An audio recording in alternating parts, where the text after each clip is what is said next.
देखो मैंने आपको सांबर से स्टार्ट किया था और सांबर से लेकर अंतिम पार्ट में हम लगभग जा रहे हैं आज चौहान वंश की। इसके पश्चात कल एक नया टॉपिक लेंगे, ठीक है।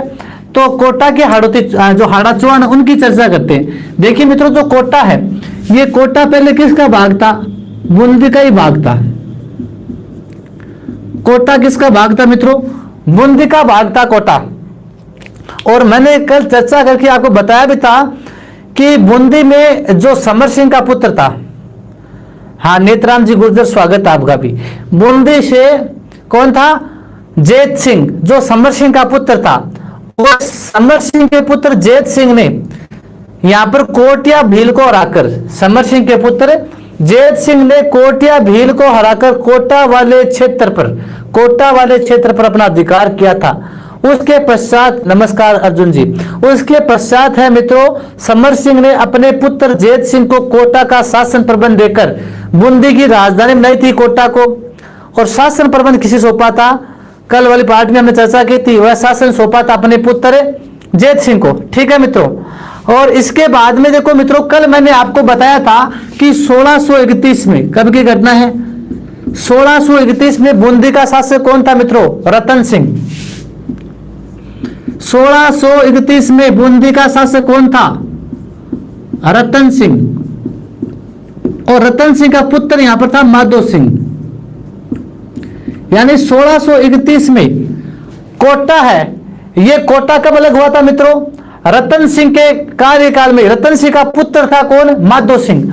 रतन सिंह का जो कार्यकाल था 1600 लगभग 28 तक ही था, हमने कल चर्चा की थी। 1628 तक कार्यकाल किसका था? 1628 तक कार्यकाल था रतन सिंह का। उसके पश्चात 1631 में रतन सिंह का पुत्र कौन था? माधो सिंह। रतन सिंह का पुत्र था माधो सिंह। इस माधो सिंह को कोटा दिया गया, कोटा का शासक, अर्थात कोटा का प्रथम शासक किसे बनाया गया था? कोटा का प्रथम शासक माधो सिंह को बनाया गया था। कोटा का प्रथम स्वतंत्र शासक किसे बनाया गया मित्रों? माधो सिंह को। यह चर्चा कल वाली क्लास में कर ली थी हमने, यदि ध्यान में है तो। 1631 में रतन सिंह के पुत्र माधो सिंह से कौन खुश हुआ था मित्रों? शाहजहां। देखिए मित्रों, शाहजहां जो शासक बनने से पहले खुर्रम कहलाता था, और शासक बनने से पहले इस खुर्रम की सहायता की थी। शासक बनने से पहले खुर्रम की सहायता किसने की थी मित्रों? इस माधो से।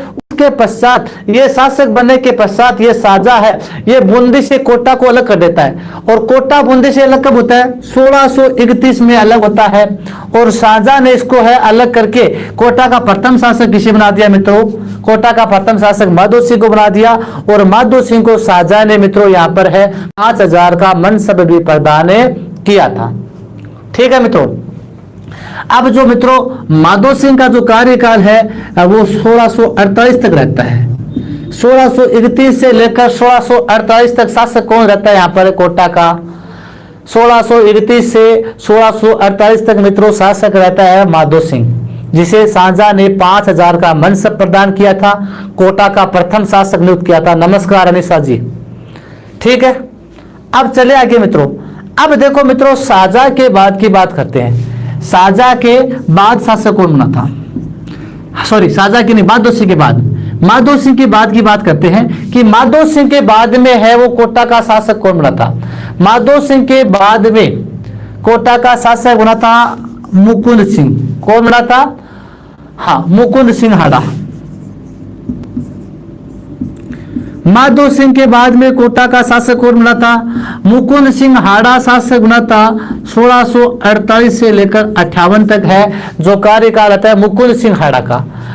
हाँ, अब देखो मित्रों, जो मुकुंद सिंह है, इस मुकुंद सिंह की बात की जाए तो इसके काल में आपको दो चीजें ध्यान रखनी है। दो चीजें क्या ध्यान में रखनी है? एक तो ये जो मुकुंद सिंह है, इसने है वो कोटा में हाड़ौती में एक अबली मिणी का महल बनाया था। इसकी एक पासवान थी अबली मिणी, और अपनी पासवान अबली मिणी के लिए, इसकी पासवान रानी कौन थी? अबली मिणी। उस अबली मिणी के लिए इसने एक महल बनाया था जिसे अबली मिणी का महल कहते हैं, हाड़ौती का ताजमहल कहते हैं। हाड़ौती का ताजमहल कहते हैं इसे, ये आपको ध्यान में रखना है, ठीक है। राजस्थान का दूसरा ताजमहल कहते हैं, जो जसवंत थड़ा था उसके पश्चात इसे ही कहते हैं राजस्थान का दूसरा ताजमहल। तो इसने अपनी 5 साल अबली मिनी के लिए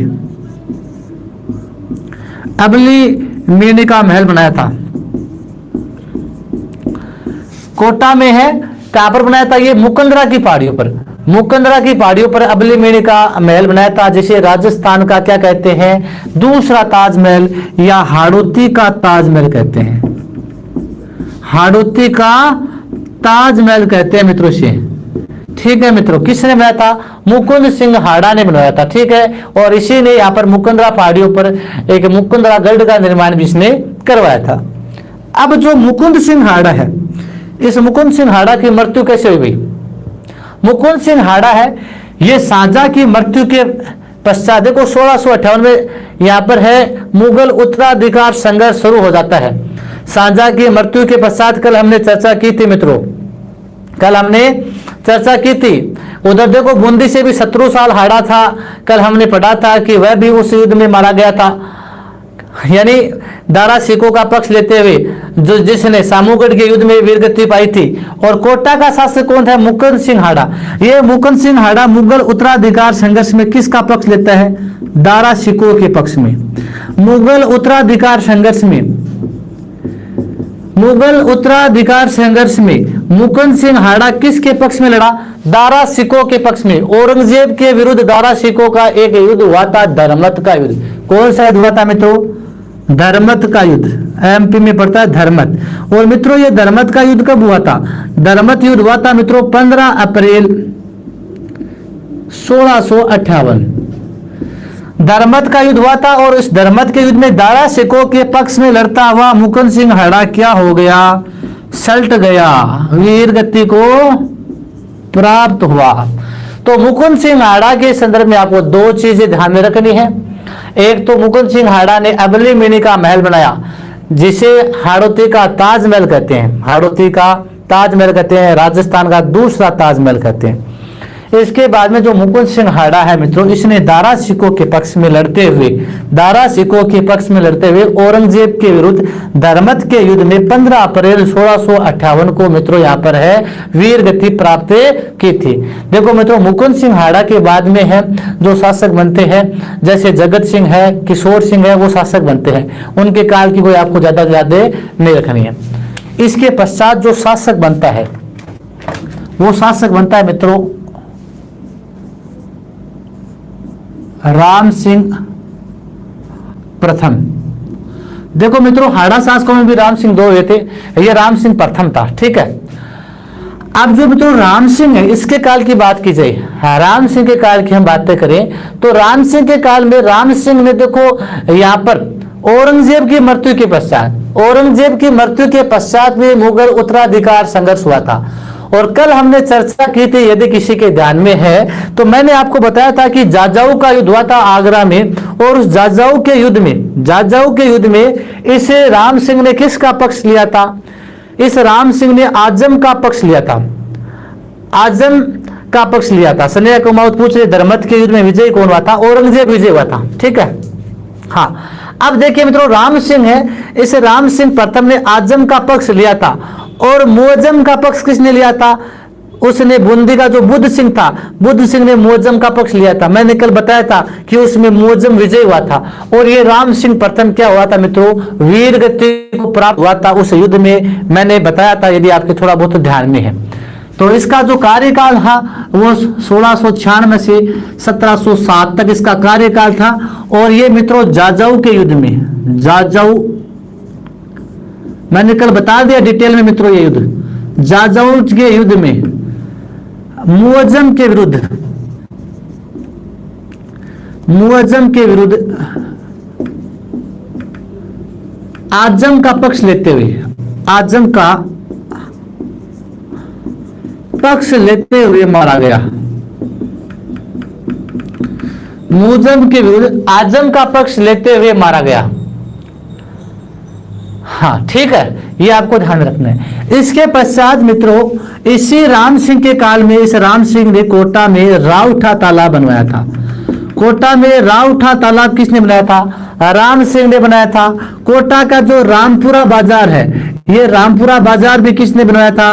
राम सिंह ने बसाया था। इसके अलावा कोटा, हाँ बिल्कुल। इसके अलावा कोटा शहर है, इसके चारों ओर जो परकोटा है, कोटा शहर के चारों ओर जो दीवार है, इस दीवार के परकोटे का निर्माण भी किसने करवाया था? वह भी राम सिंह प्रथम ने करवाया था मित्रों।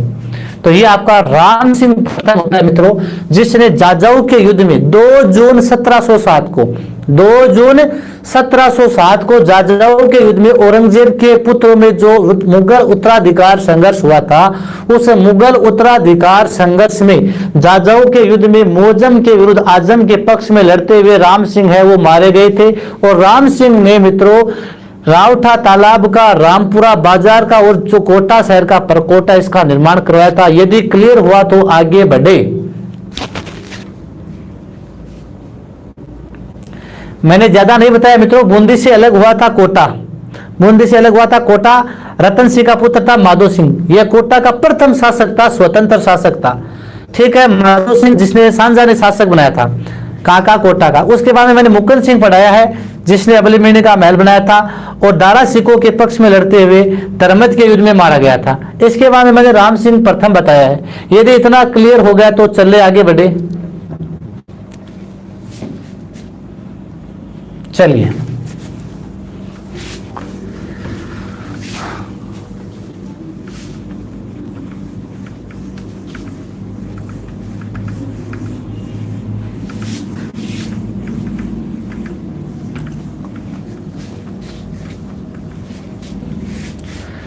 हाँ जी। अब देखो मित्रों, राम सिंह प्रथम के बाद देखिए मित्रों, बूंदी और कोटा आपस में जुड़े हुए हैं। बूंदी और कोटा आपस में जुड़े हुए हैं। हाँ, देखिए अब इसके बाद में शासक भीम सिंह आपस में जुड़े, अर्थात इन दोनों के जो शासक हैं, देखो चर्चा ये आपस में जुड़ी हुई है। कल भी मैंने आपको इसके बारे में बताया था, भीम सिंह के बारे में, राम सिंह के बारे में। आज भी इनके बारे में मैं वापस बता रहा हूं। हाँ, तो देखो भीम सिंह यानी राम सिंह प्रथम का जो उत्तराधिकारी था वह कौन था मित्रों? भीम सिंह, जिसका कार्यकाल 1707 से लेकर 1720 तक इसका कार्यकाल रहता है। और भीम सिंह के कार्यकाल की बातें आपको लगभग याद है, कल मैंने चर्चा की थी। जो भीम सिंह शासक बनता है, क्योंकि भीम सिंह के जो पिताजी थे राम सिंह, उन्होंने भीम सिंह के पिता जो राम सिंह थे, उन्होंने किसका पक्ष लिया था? आजम का पक्ष लिया था। और उसके बाद में जो मोजम है, उस मोजम ने शासक बनने के बाद बहादुर शाह के नाम से जब मोजम शासक बनता है मित्रों, तो मोजम ने क्या किया कि जो बूंदी का राजा था बुद्ध सिंह, जिसने मोजम का पक्ष लिया था, उस बूंदी के राजा बुद्ध सिंह से कहा कि आप कोटा पर आक्रमण कीजिए। तो शासक बनने के बाद मुगल बादशाह मोजम ने कहा कि आप कोटा पर आक्रमण कीजिए। तो मोजम के कहने पर बुद्ध सिंह ने कहा पर आक्रमण किया कोटा पर। और कोटा का शासक कौन था मित्रों? भीम सिंह शासक उस समय शासक था। और भीम सिंह ने मित्रों उस युद्ध में है बुद्ध सिंह को हराया था। ध्यान रखना, कोटा का यह सबसे प्रभावशाली शासक था। ठीक है, अब देखो मित्रों, मुअज्जम के कहने पर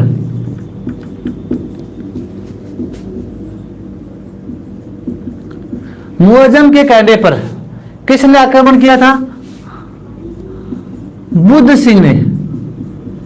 बुद्ध सिंह का था, बूंदी का था। बुद्ध सिंह ने कोटा पर आक्रमण किया। मुअज्जम के कहने पर बुद्ध सिंह ने कहां पर आक्रमण किया? कोटा पर आक्रमण किया था। और उस आक्रमण को विफल किसने किया था? हाँ, पवन जी पूछ रहे हैं आमेर के राजवंश की पार्ट 5 की क्लास नहीं मिल रही आपकी। गोदारा जी से संपर्क कर लो, ये भेज देंगे आपको, पार्ट 5 की क्लास इनके पास मिल जाएगी। हाँ, तो मुअज्जम के कहने पर बुद्ध सिंह ने कोटा पर क्या किया मित्रों? आक्रमण किया। लेकिन भीम सिंह ने उस आक्रमण को असफल कर दिया।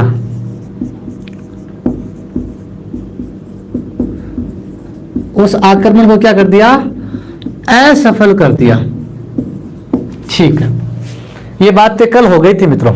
हाँ, अब देखिए मित्रों, इज्जत आप कितने करते हो लोगों की, वो तो आपको भी पता होना चाहिए ना, गवर्नमेंट जॉब में हो। हाँ, आगे देखिए मित्रों, इसके पश्चात नेक्स्ट, अब जो भीम सिंह है, इसने कल मैंने बताया था आपको, मार्च 1713 में बूंदी पर आक्रमण करके, मार्च 1713 में बूंदी पर आक्रमण करके, और बूंदी पर है वो अधिकार कर लिया था बुद्ध सिंह को हराकर। तो मार्च 1713 में बूंदी पर आक्रमण करके, बूंदी पर आक्रमण करके बूंदी पर अधिकार किया। किसने? भीम सिंह ने। उसके बाद में मैंने बताया था आपको 1715 में मुगल बादशाह फर्रुखशियर था। मुगल बादशाह कौन था? फर्रुखशियर।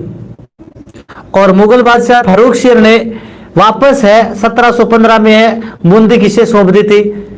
वापस है इसने बूंदी है मित्रों इसी को सौंप दी थी, यानी बुद्ध सिंह को है सौंप दी थी। उसके पश्चात कहते हैं कि 1719 में एक बार फिर आक्रमण किया था भीम सिंह ने, और भीम सिंह ने वापस बूंदी पर अधिकार कर लिया। लेकिन कहते हैं कि 1720 में भीम सिंह की मृत्यु हो गई थी।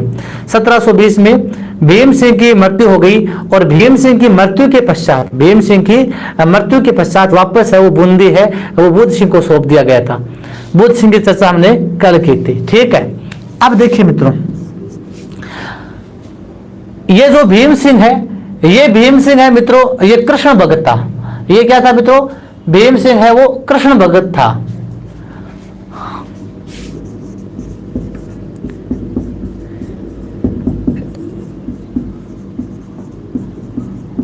कृष्ण भगत था, और ये एक बार है वृंदावन जाकर आया था, और वृंदावन से जाते समय, वृंदावन से आते समय इसे है कृष्ण से वैराग्य हो गया था, भगवान श्री कृष्ण से वैराग्य हो गया था। इसलिए इस भीम सिंह ने अपना नाम क्या रख लिया? कृष्णदास। भीम सिंह ने अपना नाम क्या रख लिया? कृष्णदास रख दिया। और जो कोटा है, इस कोटा का नाम इसने नंदगांव रख दिया। तो देखो कितने अच्छे प्रश्न बन गए मित्रों, दोनों अच्छे प्रश्न है यहाँ पर, दोनों के दोनों अच्छे प्रश्न है। बिल्कुल हाँ, तो जिद्दी जाटनी जी पढ़ कर आए हैं पहले से ही, बिल्कुल आगे बताएंगे आपको। हाँ, तो भीम सिंह कृष्ण का भगत था मित्रों, और इसने कृष्ण भक्ति में ही मित्रों अपना नाम क्या रखा था? कृष्णदास रखा था। कृष्ण भक्ति में अपना नाम क्या रखा मित्रों? कृष्णदास रखा। और कोटा का नाम इसने क्या रख दिया था मित्रों? नंदगांव। तो कोटा के किस शासक ने अपना नाम है कृष्णदास ने रखा? कृष्णदास रखा था। तो भीम सिंह ने अपना नाम क्या रखा? कृष्णदास रखा। और कोटा का नाम क्या रख दिया? नंदगांव रखा। ठीक है, याद रखिएगा। और जो भीम सिंह है, इस भीम सिंह को मुगल बादशाह जो फर्रुखशियर था, कौन था? फर्रुखशियर। वो मुगल बादशाह फर्रुखशियर ने मित्रों इसे महाराव की उपाधि और 5000 का मनसब दिया था। फर्रुखशियर ने इसे क्या दी? महाराव की उपाधि, और 5000 का क्या दिया था? मनसब। महाराव की उपाधि और 5000 का क्या दिया था मित्रों? इसे मनसब दिया था। और मित्रों इसी भीम सिंह ने 12 में सांवरिया जी का मंदिर बनाया था। 12 में सांवरिया मंदिर का निर्माण करवाया था। और फर्रुखशियर ने ध्यान रखना मित्रों, जो गागरोन का किला था, उस गागरोन के किले का जो बाहर है, वो गागरोन का किला भी फर्रुखशियर ने इसी भीम सिंह को सौंप दिया था बाद में। तो 12 में सांवरिया जी का मंदिर बनाया था, कोटा में भी इसने मंदिर बनाया था। तो ये है मित्रों भीम सिंह। तो भीम सिंह के काल की वापस चर्चा की जाए, एक तो इसने कोटा के बूंदी के शासक बुद्ध सिंह के आक्रमण को विफल किया था। मार्च 1713 पर बूंदी पर अधिकार कर लिया था किसने? भीम सिंह ने। और भीम सिंह ने कृष्ण भक्ति में अपना नाम है कृष्णदास रखा, और कोटा का नाम नंदगांव रखा। फर्रुखशियर ने इसे महाराव की उपाधि, 5000 का मनसब दिया, और गागरोन का किला दिया। 12 में सांवरिया जी का मंदिर किसने बनाया था मित्रों? 12 में सांवरिया जी का मंदिर है भीम सिंह ने ही बनवाया था। चलो,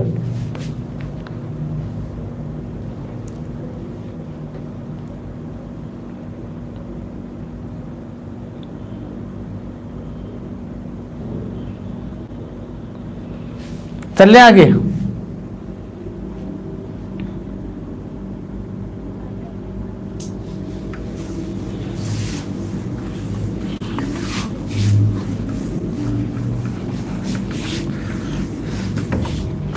आगे देखिए मित्रों, भीम सिंह के बाद में शासक बनता है दुर्जन साल। कौन बनता है? दुर्जन साल। 1623 से 56 तक ये शासक रहता है। दुर्जन साल के काल की आपको क्या बात ध्यान रखनी है? दुर्जन साल के काल की आपको बात ये ध्यान में रखनी है मित्रों, जो दुर्जन साल है, इस दुर्जन साल ने मैंने आपको पढ़ाया था जब सवाई माधो सिंह पढ़ाया था मेरी रियासत में। हाँ, तो इस दुर्जन साल ने मित्रों उस सवाई माधो सिंह के पक्ष में है, वो भाग लिए थे जो राजमहल का युद्ध हुआ था।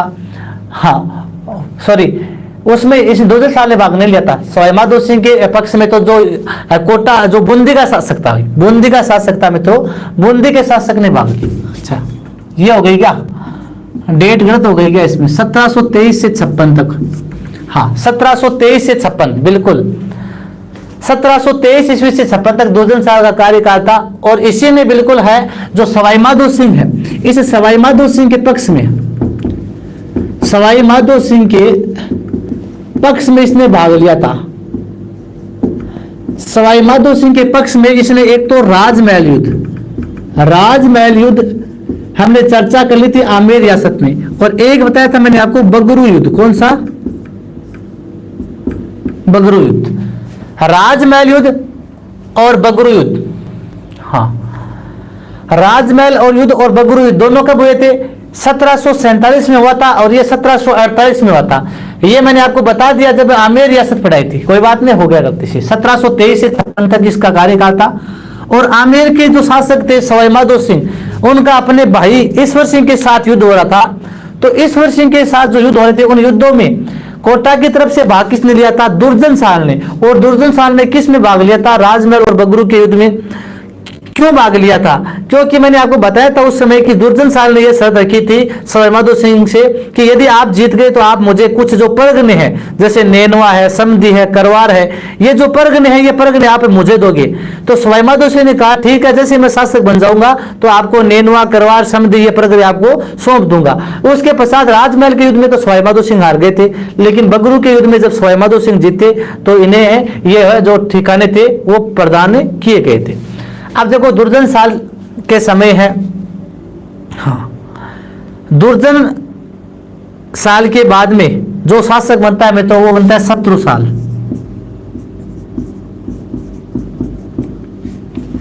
सत्रह सौ 56 से 64 तक कार्यकाल किसका रहता है, शत्रु साल का। 1756 से 64 तक कार्यकाल किसका रहता है मित्रों, इसका कार्य रहता है, शत्रु साल का कार्यकाल यहाँ पर रहता है। शत्रु साल के समय यहाँ पर जो कोटा में एक फौजदार नियुक्त था, फौजदार या कोटा का दीवान कौन था, वो था झाला जालिम सिंह। कौन था, झाला जालिम सिंह। शत्रु साल के समय कोटा का दीवान कौन था मित्रों, शत्रु साल के समय कोटा का दीवान है, हाँ, कोटा का दीवान कौन था, कोटा का दीवान मित्रों फौजदार या झाला जालिम सिंह था। कौन था, जालिम सिंह था। और मित्रों इस जालिम सिंह ने, मैंने आपको बताया था बंटवारा के युद्ध में, कौन सा युद्ध हुआ था, बंटवारा युद्ध। बंटवारा युद्ध आमेर रियासत में बताया था मैंने, नवंबर 1761, नवंबर 1761 में जो बंटवारा का युद्ध हुआ था मित्रों, उस बंटवारा के युद्ध में जालिम सिंह ने किसे पराजित किया था, जालिम सिंह ने सवाई माधो सिंह को पराजित किया था। ये सवाई माधो सिंह प्रथम है मित्रों, यही।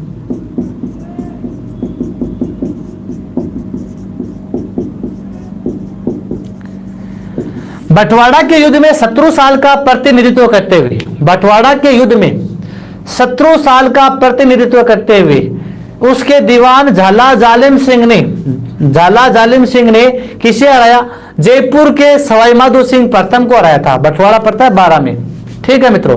तो देखो दुर्जन साल जिसने सवाई माधो सिंह के पक्ष में भाग लिया था, 2 युद्धों में भाग लिया था। इधर शत्रु साल, शत्रु साल की बात की जाए तो शत्रु साल के दीवान झाला जालिम सिंह ने बंटवारा के युद्ध में सवाई माधो सिंह प्रथम को हराया था, ठीक है मित्रों। सवाई माधो सिंह, देखो दुर्जन साल, इसके बाद में शत्रु साल। शत्रु साल के बाद में जो शासक बनता है 1764 से लेकर 70 तक, वह रहता है गुमान सिंह। कौन रहता है मित्रों, गुमान सिंह शासक बनता है। गुमान सिंह के काल की आपको ज्यादा घटनाएं ध्यान में नहीं रखनी है, क्योंकि गुमान सिंह के काल में कहते हैं कि हाँ, इस गुमान सिंह के काल में गुमान सिंह है, ये अपने दीवान झाला जालिम सिंह से नाराज हो जाता है और झाला जालिम सिंह को अपने राज्य से निकाल देता है। तो झाला जालिम सिंह है मित्रों, कहां चले जाते हैं, उदयपुर चले जाते हैं। उसके पश्चात कहते हैं कि मराठों ने यहाँ पर है कोटा में लूट खसोट मचा ली, तो झाला जालिम सिंह को है वापस बुलाना पड़ा था। तो गुमान सिंह है, गुमान सिंह कार्यकाल की ज्यादा घटनाएं नहीं है। गुमान सिंह ने अपने कार्यकाल में जालिम सिंह को निकाल दिया था, लेकिन वापस बुलाना पड़ा, क्योंकि इस झाला जालिम सिंह ने कोटा की मराठों से हमेशा सुरक्षा की थी। तो कोटा को मराठों से बचाया था किसने? जालिम सिंह से। इसलिए जालिम सिंह को है गुमान सिंह को वापस बुलाना पड़ा था। तो अपने कार्यकाल में गुमान सिंह ने पहले निकाला, लेकिन वापस इसे बुला लिया था। ठीक है, चलिए आगे।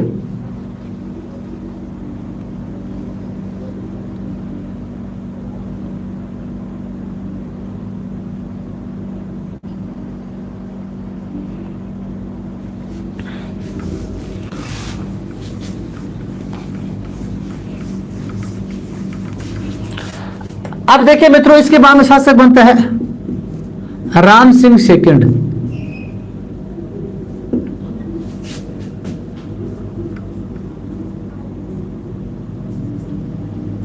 गुमान सिंह के बाद में शासक कौन बनता है मित्रों यहां पर? हाँ, पहले उमेद सिंह बनेगा। हाँ, उमेद सिंह बच गया, एक उमेद सिंह बच गया भाई। पहले उमेद सिंह के बारे में देखेंगे, जिसका कार्यकाल 1770 से 1819 तक। उमेद सिंह है अगला शासक। अगला शासक कौन है? 1770 से लेकर 1819 तक है उमेद सिंह। अगला शासक कौन है मित्रों? उमेद सिंह है। और उमेद सिंह के कार्यकाल की बात की जाए तो कोटा का मुख्य प्रशासक, कोटा का मुख्य प्रशासक कौन था? झाला जालिम सिंह। कौन था? झाला जालिम सिंह। उमेद सिंह के कार्यकाल में कोटा का मुख्य प्रशासक कौन था? झाला जालिम सिंह। कौन था? झाला जालिम सिंह है, ये कोटा का मुख्य प्रशासक था। अब देखिए मित्रों, नेक्स्ट हो जाता है, कई बार नहीं, कोई बार हो जाता है, कई बार राम सिंह लिया, कोई बड़ी बात नहीं। राम सिंह का कार्यकाल आगे आएगा मित्रों। 1827 से लेकर 65 तक उनका कार्यकाल था। 1827 में शासक बने थे राम सिंह सेकंड, और 1865 तक कार्यकाल था उनका। कोई बात नहीं, आगे पढ़ लेंगे। अब कोटा का मुख्य प्रशासक है झाला जालिम सिंह। जालिम सिंह है धारक ना। इस समय उमेद सिंह के शासनकाल में जो जालिम सिंह है मित्रों, इस जालिम सिंह है, इसका जो वजूद है ये ज्यादा बढ़ जाता है। धीरे धीरे जालिम सिंह है अपने कद को यहाँ पर क्या करता है? मजबूत करता है। ये जालिम सिंह कोटा में जालिम सिंह की हवेली का निर्माण करवाता है। कोटा में जालिम सिंह की हवेली, कोटा में जालिम सिंह की हवेली का निर्माण, कोटा में जालिम सिंह की हवेली यानी अपने नाम पर कोटा में जो जालिम सिंह की हवेली का निर्माण कराता है। और इस समय इस जालिम सिंह ने है मित्रों वो जो पिंडारी है, पिंडारी शासक था अमीर खां पिंडारी, उस अमीर खां पिंडारी से भी मित्रों इसे जालिम सिंह ने यहाँ पर मित्रता यानी मैत्रीपूर्ण व्यवहार संबंध स्थापित किए थे।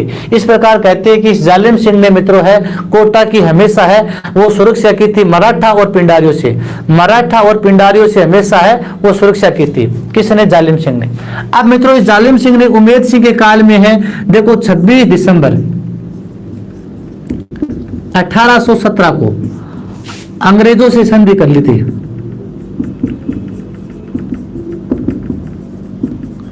यानी 26 दिसंबर 1817 को अंग्रेजों से संधि की थी। किसने की थी मित्रों? जालिम सिंह ने की थी। लेकिन शासक कौन था? उमेद सिंह।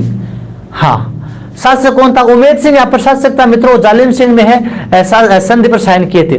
लेकिन मित्रों यहाँ पर जो ये जालिम सिंह शासक यहाँ पर है संधि करता है, इस संधि में 2 शर्तें जुड़वा देता है।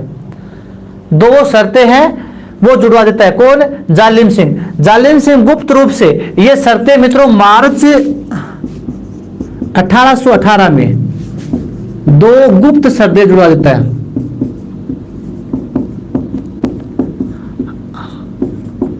मार्च 1818 में 2 गुप्त शर्तें जुड़ा देता है। कौन मित्रों? ये जालिम सिंह। वो शर्तें क्या जुड़वाता है? एक शर्त तो ये कि जो कोटा राज्य है, इस कोटा राज्य के सर्वे सर्वा, कोटा राज्य के जोगेंद्र जी पूछ रहे चौहान वंश का संस्थापक कौन था? अब जागे है क्या आप? संस्थापक कभी पढ़ा? 6-7 दिन पहले ही पढ़ लिया। हाँ, तो मार्च 1818 में 2 गुप्त शर्तें जुड़वा देता है। कौन मित्रों? मार्च 1818 में 2 गुप्त शर्तें हैं यहाँ पर है, ये जालिम से जुड़वा देता है। एक शर्त कि कोटा को सर्वे सर्वा, कोटा का सर्वे सर्वा, कोटा के राजमंत्री पद पर तो कौन रहेगा? झाला जालिम सिंह के वंशज है वो कोटा के राजमंत्री पद पर रहेंगे। ठीक है, दूसरे शर्त की कोटा का जो राजा है वो राजा उमेद सिंह या उमेद सिंह के वंशज रहेंगे। तो कोटा के मित्रों राजमंत्री या कोटा का वास्तविक सर्वे सर्वा कौन रहेगा, वह तो रहेगा जालिम सिंह का वंशज। और कोटा का जो राजा है, कोटा का जो राजा है वो राजा है कौन रहेगा मित्रों, राजा यही उमेद सिंह या उमेद सिंह के वंशज रहेंगे। ठीक है, अब देखिए मित्रों आगे उमेद सिंह के बाद में मित्रों शासक बनता है मित्रों किशोर सिंह। कौन बनता है यहाँ का शासक है, किशोर सिंह है मित्रों, वो शासक बनता है। हाँ, और किशोर सिंह के कार्यकाल में किशोर सिंह है मित्रों, हाँ बिल्कुल, एक किशोर सिंह द्वितीय था, बिल्कुल एक किशोर सिंह पहले आ गया था, जगत सिंह के बाद में शासक था किशोर सिंह फर्स्ट, और ये किशोर सिंह सेकंड है। हाँ, अब जो मित्रों किशोर सिंह सेकंड है ये शासक बनता है। ये जो गुप्त रूप से ये जो संधि की शर्तें जिसने जुड़वाई थी, किसने, जालिम सिंह ने। तो जालिम सिंह ने जो गुप्त रूप से शर्तें जुड़वाई थी उनको तुड़वाने का प्रयास करता है किशोर सिंह, लेकिन नहीं तुड़वा पाता है। इसके पश्चात इसके कार्यकाल में, किशोर सिंह के कार्यकाल में जालिम सिंह की मृत्यु हो जाती है और किशोर सिंह की भी 1827 में क्या हो जाती है मित्रों, मृत्यु हो जाती है। और जालिम सिंह है वो अपने पुत्र, किशोर सिंह के काल में जालिम सिंह का पुत्र था माधो सिंह। तो जालिम सिंह का पुत्र कौन था, माधो सिंह। वो माधो सिंह है मित्रों, वो कोटा का प्रशासक रहता है किशोर सिंह के काल में। अब देखो किशोर सिंह के बाद में से शासक बनता है राम सिंह सेकंड। किशोर सिंह के काल बाद में शासक कौन बनता है, राम सिंह सेकंड शासक बनता है। राम सिंह सेकंड के समय जो जालिम सिंह का पुत्र कौन था, जालिम सिंह के पुत्र माधो सिंह की मृत्यु हो गई।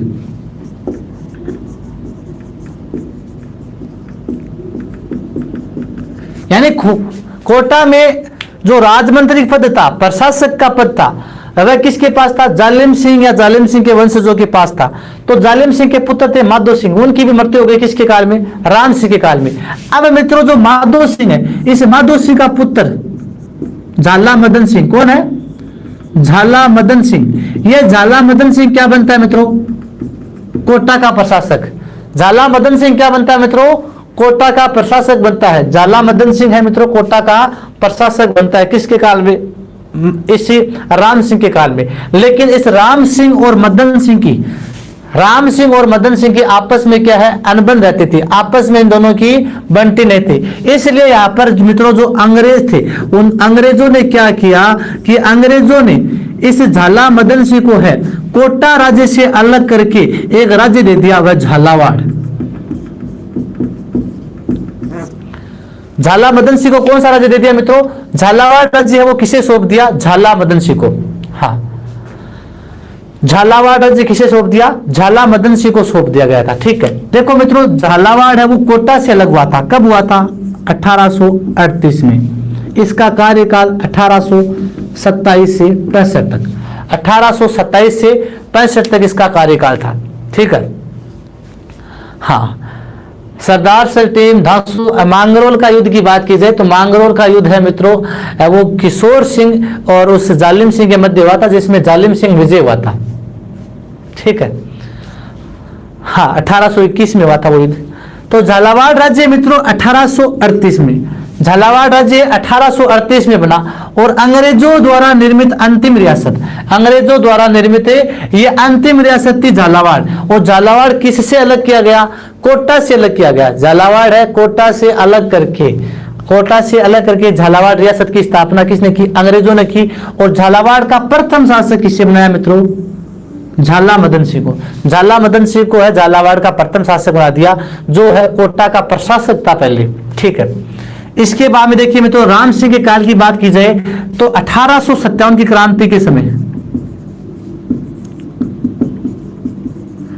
क्रांति के समय ये यहाँ का शासक था, कोटा का शासक था। क्रांति के समय कौन था, राम सिंह सेकंड, जिसके काल की घटनाएं मैंने आपको बताई थी। क्रांतिकारियों ने राम सिंह को कैद कर लिया था, 6 महीने तक कोटा के किले में रखा था, इसके पश्चात इसे मुक्त करवाया गया था। हाँ, तो ये राम सिंह थे।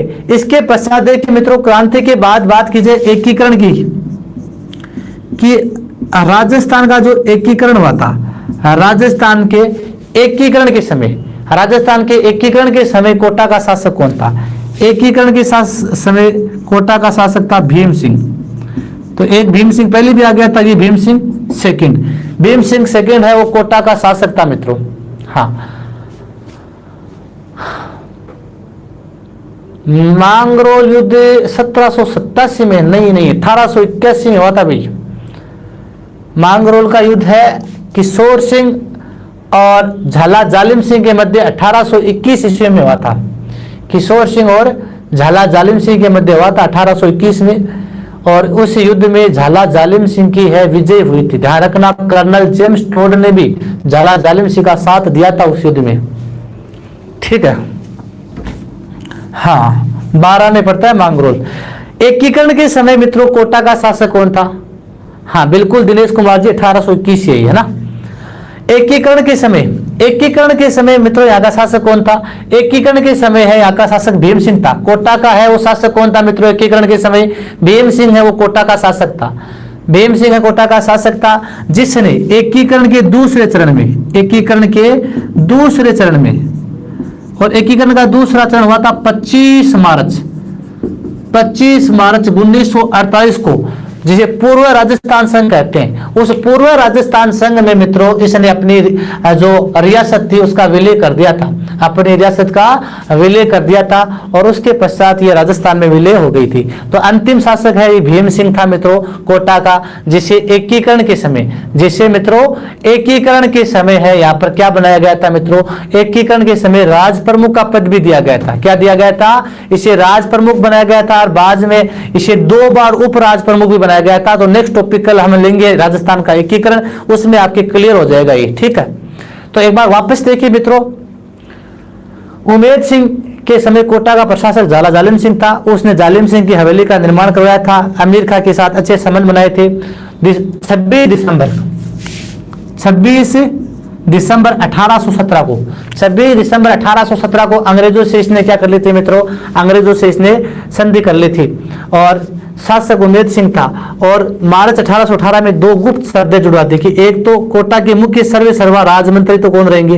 राजमंत्री तो यहाँ पर है जालिम सिंह के वंशज रहेंगे, और शासक कौन रहेगा? शासक है वो उमेद सिंह के वंशज रहेंगे। उसके पश्चात किशोर सिंह है इन शर्तों को तोड़वाने का प्रयास करता है, लेकिन इन शर्तों को तोड़वाने के प्रयास में असफल रहता है। उसके पश्चात राम सिंह सेकंड शासक बनते हैं, और इस समय राम सिंह और झाला जालिम सिंह का जो पोता था मदन सिंह, उनमें आपस में अनबन रहती है मित्रों। इस कारण मदन सिंह को है अंग्रेजों ने कोटा से अलग करके झालावाड़ राज्य दे दिया। 1838 में झालावाड़ की क्या कर दी मित्रों? स्थापना कर दी। इसके पश्चात मित्रों क्रांति है, वो क्रांति के समय कोटा का शासक कौन था? राम सिंह सेकंड था। इसके बाद में एकीकरण के समय यहाँ का शासक भीम सिंह था, जिसने दूसरे चरण में यहाँ का मित्रों, हाँ दूसरे चरण में यहाँ का है वो अपने रियासत का क्या कर दिया था मित्रों? विलय कर दिया था, ठीक है। अब देखिए मित्रों, हाँ अब एक रियासत देखते हैं झालावाड़। ज्यादा याद नहीं करना मित्रों। झालावाड़ रियासत की स्थापना या झालावाड़ का प्रथम शासक कौन था? झालावाड़ का प्रथम शासक कौन था? झाला मदन सिंह। झालावाड़ का प्रथम शासक कौन था? झाला मदन सिंह। इसके बाद में देखो झाला मदन सिंह के बाद में एक शासक आते हैं पृथ्वी सिंह। कौन आते हैं? पृथ्वी सिंह। और पृथ्वी सिंह के बारे में मैंने आज आपको सुबह बताया था। पृथ्वी सिंह के समय क्या हुई थी मित्रों? क्रांति। 1857 की क्रांति के समय यहाँ का झालावाड़ का शासक कौन था? 1857 की क्रांति के समय झालावाड़ का शासक पृथ्वी सिंह था। कौन था? पृथ्वी सिंह था, जिसे है तांत्या टोपे ने हरा दिया था और झालावाड़ पर अधिकार कर लिया था। कोटा का वास्तविक प्रशासक मैंने बता दिया ना आपको, झाला जालिम सिंह था, ठीक है। हाँ ये आपको ध्यान में रखना है। तो पृथ्वी सिंह है मित्रों, पृथ्वी सिंह है, इसके समय क्रांति हुई थी। 1857 की क्रांति के समय झालावाड़ का शासक कौन था? पृथ्वी सिंह था। और एकीकरण के समय झालावाड़ का शासक कौन था? एकीकरण के समय झालावाड़ का शासक था हरीशचंद्र। कौन था? हरीशचंद्र, जिसने एकीकरण के दूसरे चरण में 25 मार्च 1948 को झालावाड़ का विलय किया था पूर्व राजस्थान संघ में। तो एकीकरण के दूसरे चरण में भी झालावाड़ भी है मित्रों। राजस्थान के जो दूसरा चरण था उसमें विलय हो जाती है। तो यह है झालावाड़ रियासत। अब एक छोटी सी सिरोही रियासत है, उसकी भी थोड़ी सी चर्चा कर लेते हैं मित्रों। सिरोही की थोड़ी सी चर्चा कर लेते हैं। एक बार लीजिए इसका स्क्रीनशॉट।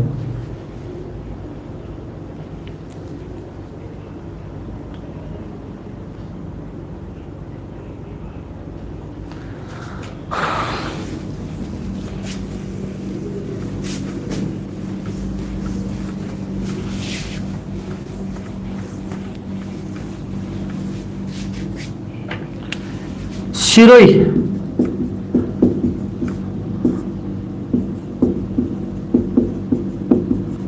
शिरोई में मित्रों जो चौहान थे, यानी शिरोई में चौहानों की कौन सी शाखा थी?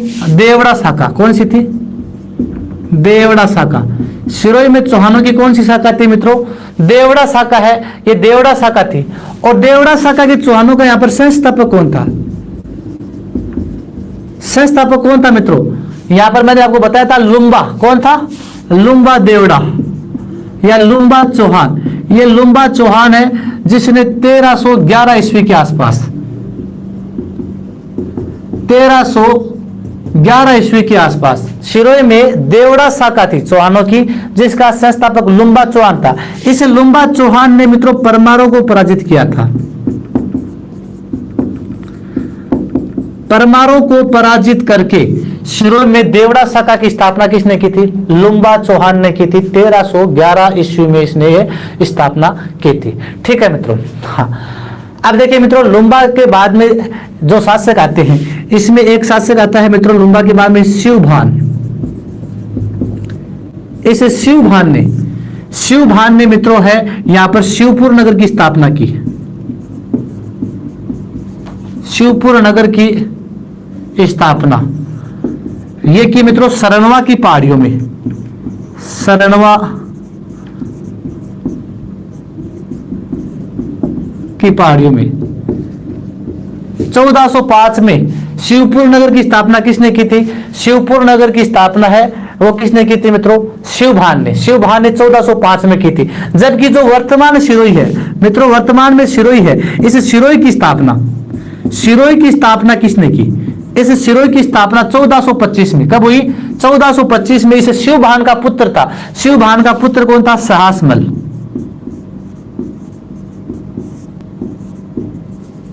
वर्तमान शिरोई की स्थापना किसने की मित्रों? सहासमल ने की थी। और मैंने आपको पढ़ाया भी था, इसे सहासमल ने जब महाराणा कुंभा पढ़ाया था, मैंने उस समय बताया था महाराणा कुंभा के समय सहासमल ने आक्रमण किया था मेवाड़ पे, और मेवाड़ के कुछ क्षेत्रों पर इसने अधिकार कर लिया था। उसके बाद में कुंभा ने नाहर सिंह डोडिया के नेतृत्व में सेना भेजी, और सेना भेजकर है इस सहासमल के विद्रोह को दबाया था। ठीक है मित्रों, ये मैंने बताया था, मेवाड़ पढ़ाया था उस समय। ठीक है, ये होता है सहासमल। हाँ, इसके बाद में देखो मित्रों एक आता है शासक आपके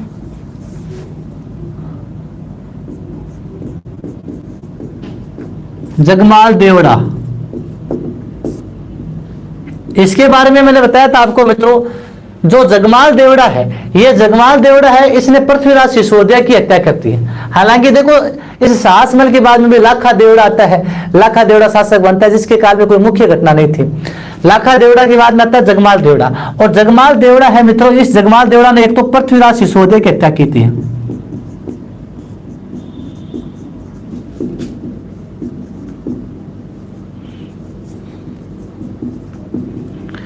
पृथ्वीराज सिसोदिया जो रायमल का पुत्र था, मैंने आपको पढ़ाया था उस समय मेवाड़ में। और ये पृथ्वीराज सिसोदिया अपनी बहन आनंदीबाई से मिलने के लिए गया था जगमाल देवड़ा के पास। पृथ्वीराज सिसोदिया की जो बहन थी आनंदीबाई, ये आनंदीबाई है, ये आनंदीबाई किसके साथ विवाह हुआ था? आनंदीबाई का इस जगमाल देवड़ा के साथ विवाह हुआ था। और मित्रों इस आनंदीबाई को ये जगमाल देवड़ा परेशान करता था, इसलिए कहते हैं कि इस जगमाल देवड़ा को समझाने के लिए ये पृथ्वीराज सिसोदिया एक बार जाता है सिरोही में, और इसको समझाने जाता है। लेकिन वहां पर जगमाल देवड़ा है, ये जगमाल देवड़ा अपने इशारे पृथ्वीराज सिसोदिया को जहर देकर अपने ही साले है जो पृथ्वीराज सिसोदिया की जहर देकर क्या कर देता है? आत्महत्या कर, इसकी हत्या कर देता है।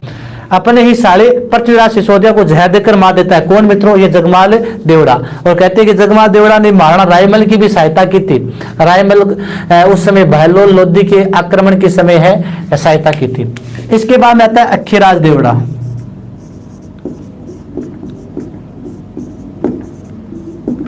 अक्खीराज देवड़ा, तो देखो मित्रों अक्खीराज देवड़ा को इससे कहते हैं, देखो एक तो कहते हैं उड़ना अक्खीराज, उड़ना अक्खीराज। क्या कहते हैं इसे? उड़ना अक्खीराज। अक्खीराज देवड़ा को क्या कहते हैं?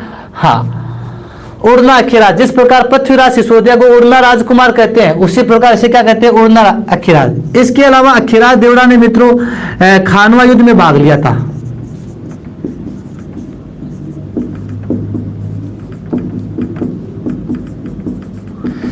मेवाड़ के महाराणा सांगा की तरफ मेवाड़ के महाराणा सांगा की तरफ सिरोही के किस शासक ने भाग लिया था? सिरोही के किस शासक ने भाग लिया था मित्रों? वो सिरोही का था अखीराज देवड़ा। ठीक है मित्रों, अखीराज के बाद में राय सिंह शासक बनता है। एक आता है राव सुल्तान।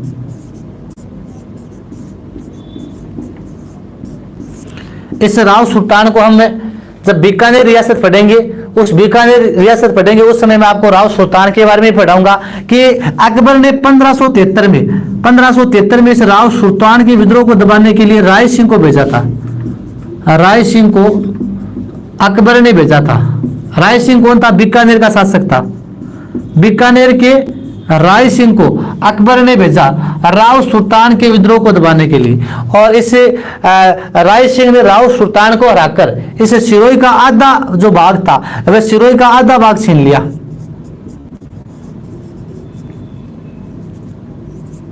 सिरोही का आधा भाग छीन लिया,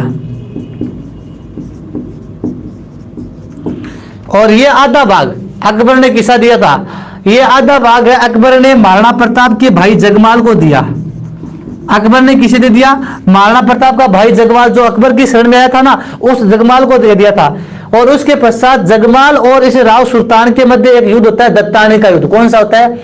1583 में एक दत्तानी का युद्ध होता है मित्रों। और दत्तानी के युद्ध में इस राव सुल्तान ने जगमाल को हरा दिया। 1583 में दत्तानी का युद्ध होता है मित्रों। कौन सा युद्ध है? सिरोही में दत्तानी का युद्ध। और इस दत्तानी युद्ध में मित्रों जगमाल मारा जाता है।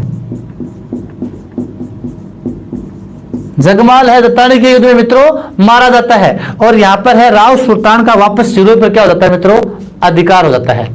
राव सुल्तान का मित्रों है सिरोही पर है वो अधिकार हो जाता है। ठीक है मित्रों, तो राय सिंह ने मित्रों अकबर के कहने पर 1573 में यहां पर आक्रमण किया था मित्रों राव सुल्तान के काल में। ठीक है मित्रों, और राव सुल्तान के काल में यहाँ पर आक्रमण किया और राव सुल्तान से है सिरोही का भाग छीनकर अकबर के अधीन कर दिया। अकबर ने जगमाल को भेंट कर दिया। प्रताप का भाई था, अकबर की शरण में आया था जगमाल। और जगमाल और राव सुल्तान के मध्य 1583 में दत्तानी का युद्ध होता है। उस दत्तानी के युद्ध में जगमाल मारा जाता है और राव सुल्तान वापस सिरोही पर अधिकार कर लेता है। इसके पश्चात में तो देखो राव सुल्तान के बाद में भी देखो कई शासक बनते हैं, जैसे राज सिंह भी शासक बनता है, अखीरादित्य भी बनता है, उसके बाद में मान सिंह शासक बनता है, बेरी साल सिंह बनता है, उदय भान सिंह शासक बनता है। 1823 में 1823 11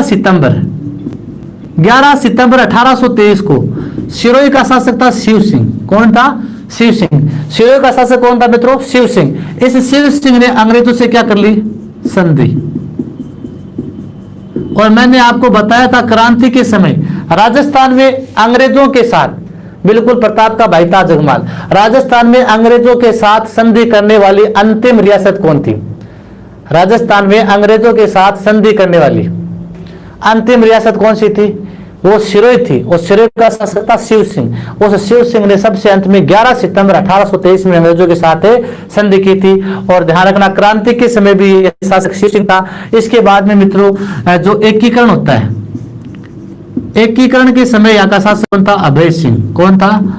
अभय सिंह है मित्रों, वो सिरोही का शासक था। राजस्थान के एकीकरण के समय सिरोही का शासक कौन था? अभय सिंह था। कौन था? अभय सिंह है, ये एकीकरण के समय यहाँ का शासक था। ये आपको ध्यान में रखना है मित्रों।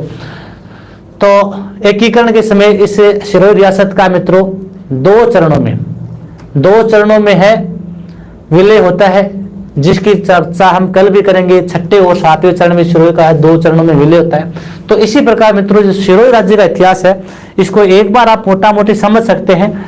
देखिए सिरोही में देवड़ा शाखा की चौहान थी, जिसका संस्थापक लुम्बा चौहान था, जिसने परमारों को हराकर यहाँ पर अधिकार किया था। ठीक है मित्रों, परमारों की राजधानी चंद्रावती थी।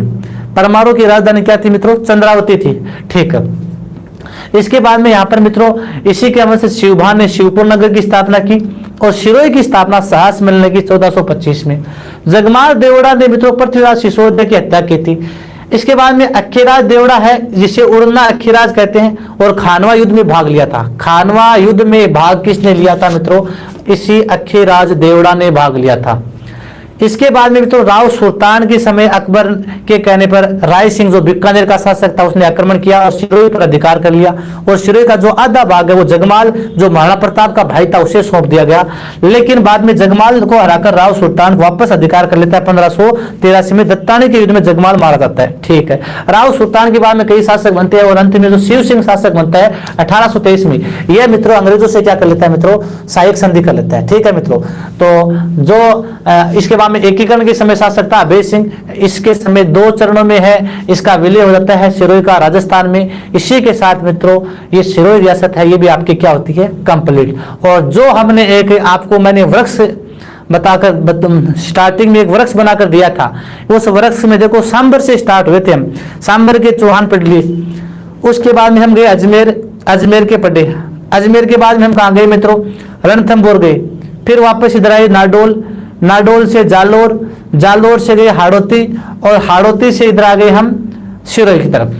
तो ये मित्रों आपके जो चौहान वंश है ये एकदम यहाँ पर क्या होता है मित्रों, कंप्लीट हो जाता है। कल मित्रों 2 टॉपिक दोनों ही क्लास कंप्लीट हो गई है, उधर ये हो गया और इधर राजस्थान में जो 1857 की क्रांति है वो भी आपकी कंप्लीट हो गई है। तो अब आपके कल नए टॉपिक चलेंगे, एक तो चलेगा मारवाड़ का राठौड़ वंश, दूसरा टॉपिक रहेगा आपके जो हमारे एकीकरण, राजस्थान का एकीकरण।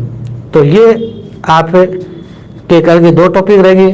धन्यवाद मित्रों, शेयर करना, लाइक करना और इसी प्रकार जुड़े रहना। मिलते हैं कल 12 बजे, तब तक के लिए धन्यवाद। बिल्कुल सरदार सर वाले क्लास डेली होते हैं, बिल्कुल क्लास डेली होती है, एक 12 बजे और एक 2 बजे होती है। ठीक है मित्रों, धन्यवाद।